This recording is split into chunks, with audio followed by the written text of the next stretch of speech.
ಹೆತ್ತ ಮಗನಿಂದಲೇ ತಂದೆ ತಾಯಿಯ ಭೀಕರ ಕೊಲೆ ನಡೆದಿದೆ. ಬೆಂಗಳೂರನ್ನೇ ಬೆಚ್ಚಿ ಬೀಳಿಸಿದೆ ಜೋಡಿ ಮರ್ಡರ್.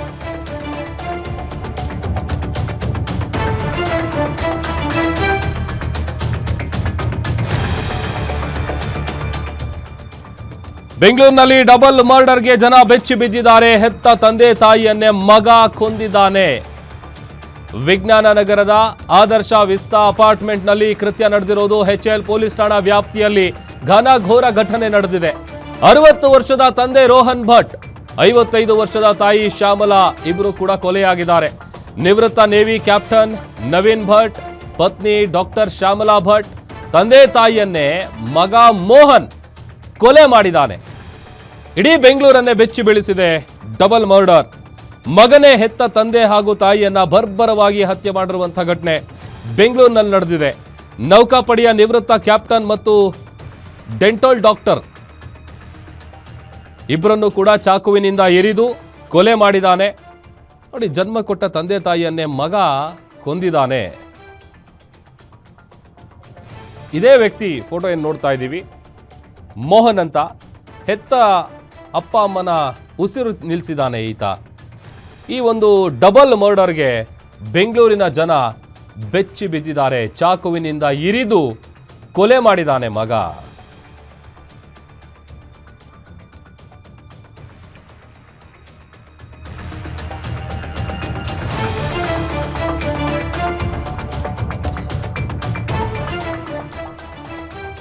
ಬೆಳಿಗ್ಗೆ 7:30ಕ್ಕೆ ಚಾಕುವಿನಿಂದ ಇರಿದು ಮಗ ಕ್ರೌರ್ಯ ಮೆರೆದಿದ್ದಾನೆ. ಕೌಟುಂಬಿಕ ವಿಚಾರಕ್ಕೆ ತಂದೆ ತಾಯಿಗೆ ಚಾಕು ಇರಿದಿದ್ದಾನೆ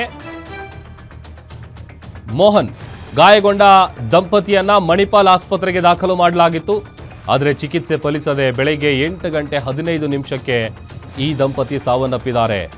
ಘಟನೆ ಸಂಬಂಧ ಮಣಿಪಾಲ್ ಆಸ್ಪತ್ರೆ ವೈದ್ಯರಿಂದ ದೂರು ಕೊಡಲಾಗಿದೆ. HL ಪೊಲೀಸ್ ಠಾಣೆಯಲ್ಲಿ ಕೊಲೆ ಪ್ರಕರಣ ದಾಖಲಾಗಿದೆ.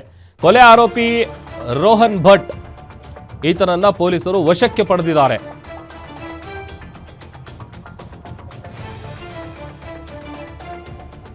ನೋಡಿ, ಪುತ್ರನ್ನೇ ತನ್ನ ಹೆತ್ತ ತಂದೆ ಹಾಗೂ ತಾಯಿಯನ್ನ ಚಾಕುವಿನಿಂದ ಇರಿದು ಬರ್ಬರವಾಗಿ ಹತ್ಯೆ ಮಾಡಿರುವಂತಹ ಘಟನೆ ಬೆಂಗಳೂರಿನ ವಿಜ್ಞಾನ ನಗರದ ಆದರ್ಶ ವಿಸ್ತಾ ಅಪಾರ್ಟ್ಮೆಂಟ್ನಲ್ಲಿ ನಡೆದಿದೆ. 60 ವರ್ಷದ ನವೀನ್ ಚಂದ್ರ ಭಟ್, 55 ವರ್ಷದ ಡಾಕ್ಟರ್ ಶ್ಯಾಮಲಾ ಭಟ್ ಇವರಿಬ್ಬರು ಕೂಡ ಕೊಲೆಯಾಗಿದ್ದಾರೆ. ಕೊಲೆಯಾದಂಥ ನವೀನ್ ಚಂದ್ರ ಭಟ್ ನೌಕಾಪಡೆಯ ನಿವೃತ್ತ ಕ್ಯಾಪ್ಟನ್, ಡಾಕ್ಟರ್ ಶ್ಯಾಮಲಾ ಭಟ್ ಅವರು ದಂತ ವೈದ್ಯರಾಗಿದ್ದರು. ಕೌಟುಂಬಿಕ ವಿಚಾರಕ್ಕೆ ಪುತ್ರ ರೋಹನ್ ಭಟ್, ಆತನಿಗೆ 33 ವರ್ಷ, ಈ ಕೃತ್ಯ ಎಸಗಿದ್ದಾನೆ ಅಂತ ಗೊತ್ತಾಗಿದೆ. ಸದ್ಯ ಹಂತಕ ರೋಹನ್ ಭಟ್ನನ್ನ HL ಪೊಲೀಸರು ಬಂಧಿಸಿದ್ದು ವಿಚಾರಣೆಗೆ ಒಳಪಡಿಸಿದ್ದಾರೆ. ತಂದೆ ಚಂದ್ರ ಭಟ್ ಹಾಗೆ ತಾಯಿ ಡಾಕ್ಟರ್ ಶ್ಯಾಮಲಾ ಭಟ್ ಜೊತೆ ಪುತ್ರ ರೋಹನ್ ಭಟ್ ಬೆಂಗಳೂರಿನ ವಿಜ್ಞಾನ ನಗರದ ಆದರ್ಶ ವಿಸ್ತಾ ಅಪಾರ್ಟ್ಮೆಂಟ್ನಲ್ಲಿ ವಾಸ ಆಗಿದ್ರು. ಯಾವುದೋ ಒಂದು ಕೌಟುಂಬಿಕ ವಿಚಾರಕ್ಕೆ ಆತ ಚಾಕುವಿನಿಂದ ಇರಿದು ಕೊಲೆ ಮಾಡಿದ್ದಾನೆ. ಸದ್ಯ ಕೊಲೆ ಆರೋಪಿ ರೋಹನ್ ಭಟ್ನನ್ನ ಪೊಲೀಸರು ವಶಕ್ಕೆ ಪಡೆದಿದ್ದಾರೆ. ಮತ್ತಷ್ಟು ಡೀಟೇಲ್ಸ್ ಅನ್ನ ಕೊಡ್ತಾರೆ ನಮ್ಮ crime reporter Girish. Live join ಆಗ್ತಾ ಇದ್ದಾರೆ. ಗಿರೀಶ್, ನಿಜಕ್ಕೂ ಒಂದು ರೀತಿ ಆಶ್ಚರ್ಯಕರ ಘಟನೆ ಇದು. ಯಾಕಂತಂದ್ರೆ ಹೆತ್ತ ತಂದೆ ತಾಯಿಯನ್ನೇ ಆತ ಚಾಕುವಿನಿಂದ ಇರಿದು ಕೊಲೆ ಮಾಡುವಷ್ಟು ಸಿಟ್ಟು ಏನಿತ್ತು, ಯಾವ ಕಾರಣಕ್ಕೆ ಕೊಲೆ ನಡೆದಿದೆ, ಡೀಟೇಲ್ಸ್ ಕೊಡ್ತಾ ಹೋಗೋದಾದ್ರೆ.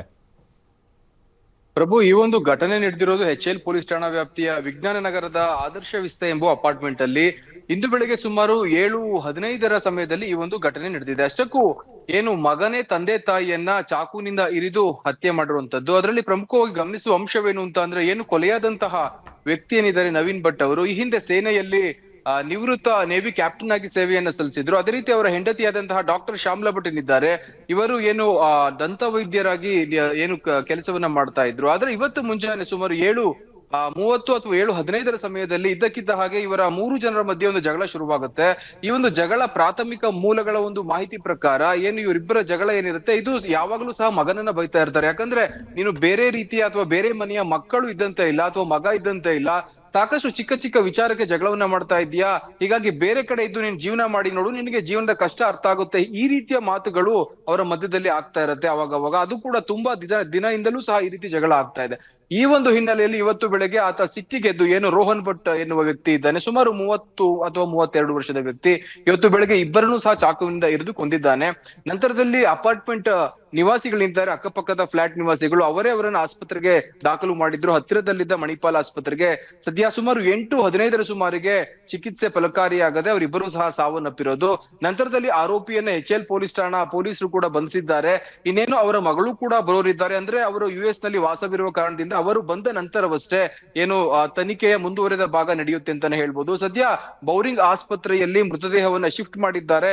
ಮರಣೋತ್ತರ ಪರೀಕ್ಷೆ ಕೂಡ ನಾಳೆ ಆಗ್ಬೇಕಿದೆ. ಇವೆಲ್ಲ ಆದ ನಂತರದಲ್ಲಿ ಖಚಿತ ಮಾಹಿತಿ ಏನಿದೆ, ಈತ ಯಾವ ವಿಚಾರಕ್ಕಾಗಿ ಕೊಂದ ಅನ್ನೋದು ಬೆಳಕಿಗೆ ಬರ್ಬೇಕಾಗಿದೆ ಪ್ರಭು. ಗಿರೀಶ್, ಈಗ ಸಹಜವಾಗಿ ಅಪ್ಪ ಅಮ್ಮ ಮಕ್ಕಳಿಗೆ ಬೈತಾರೆ, ಹೇಳಿದ ಮಾತು ಕೇಳಲ್ಲ, ಅಥವಾ ಈ ಥರದ್ದೆಲ್ಲ ಸಣ್ಣ ಪುಟ್ಟ ವಿಚಾರಗಳು ನಡೀತಾ ಇರುತ್ತೆ. ಬಟ್ ಕೊಲೆ ಮಾಡುವಷ್ಟು ಸಿಟ್ಟು ಯಾಕಿತ್ತು, ಅದ್ರ ಬಗ್ಗೆ ಎಕ್ಸಾಕ್ಟಾಗಿ ಏನು ಗೊತ್ತಾಗಿದೆ ಅಂತ?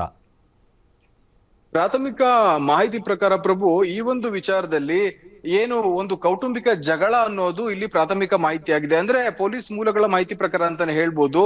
ಏನು ಅಕ್ಕಪಕ್ಕದ ಅಪಾರ್ಟ್ಮೆಂಟ್ ನಿವಾಸಿಗಳು ಅಥವಾ ಫ್ಲಾಟ್ ನಿವಾಸಿಗಳು ಹೇಳಿದ ಪ್ರಕಾರ ಸಾಕಷ್ಟು ರೀತಿಯ ಕಿರಿಕಿರಿ ಅಥವಾ ಜಗಳ ಆಗ್ತಾ ಇತ್ತಂತೆ. ಆತ ಸರಿಯಾದ ಸಮಯಕ್ಕೆ ಹೇಳ್ತಾ ಇರ್ಲಿಲ್ಲ. ಈ ಒಂದು ಚಿಕ್ಕ ವಿಚಾರವನ್ನೇ ಅವರ ತಂದೆ ತಾಯಿಗಳು ಸಾಕಷ್ಟು ಬಾರಿ ಅವನಿಗೆ ಹೇಳಿದ್ದಾರೆ.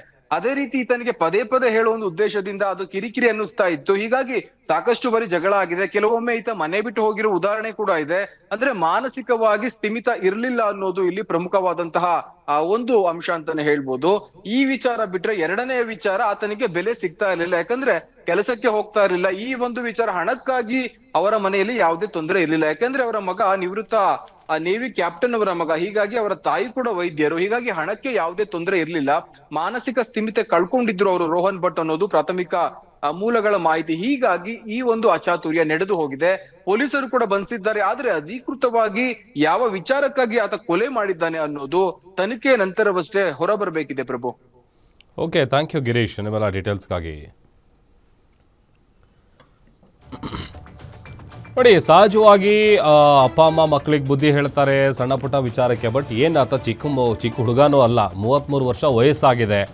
ಅಲ್ಲಿ ಯಾವ ವಿಚಾರಕ್ಕೆ ಆತ ಹೆತ್ತ ತಂದೆ ತಾಯಿಯನ್ನೇ ಕೊಲೆ ಮಾಡ್ತಾನೆ? ನೋಡಿ, ಜನ್ಮ ಕೊಟ್ಟಿರುವಂಥ ಮಗನೇ ನಮಗೆ ಕೊಲೆ ಮಾಡ್ತಾನೆ ಅಂತೇಳಿ ಯಾವ ತಂದೆ ತಾಯಿ ತಾನೇ ಎಕ್ಸ್ಪೆಕ್ಟ್ ಮಾಡಿರ್ತಾರೆ? ಊಹೆ ಮಾಡ್ಕೊಳ್ಳೋದು ಕೂಡ ಭಾಳ ಕಷ್ಟ ಆಗುತ್ತೆ. ಸದ್ಯ ಈ ಘಟನೆ ಏನಿದೆ ಇಡೀ ಬೆಂಗಳೂರಿನ ಜನರನ್ನು ಬೆಚ್ಚಿ ಬೀಳಿಸಿದೆ. ಬೆಳಗ್ಗೆ 7:30ಕ್ಕೆ ಚಾಕುವಿನಿಂದ ಇರಿದು ಆತ ಕೊಲೆ ಮಾಡಿದ್ದಾನೆ.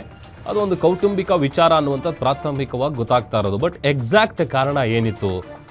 ಆತ ಮನೆಯಲ್ಲಿ ಲೇಜಿ ಆಗಿರ್ತಾ ಇದ್ದ ಅಥವಾ ಕೆಲಸಕ್ಕೆ ಹೋಗ್ತಾ ಇರಲಿಲ್ವಾ? ಈ ಎಲ್ಲ ವಿಚಾರಕ್ಕೆ ಸಂಬಂಧಪಟ್ಟಂತೆ ಸದ್ಯ ಪೊಲೀಸರು ಈಗ ತನಿಖೆಯನ್ನು ಚುರುಕುಗೊಳಿಸಿದ್ದಾರೆ.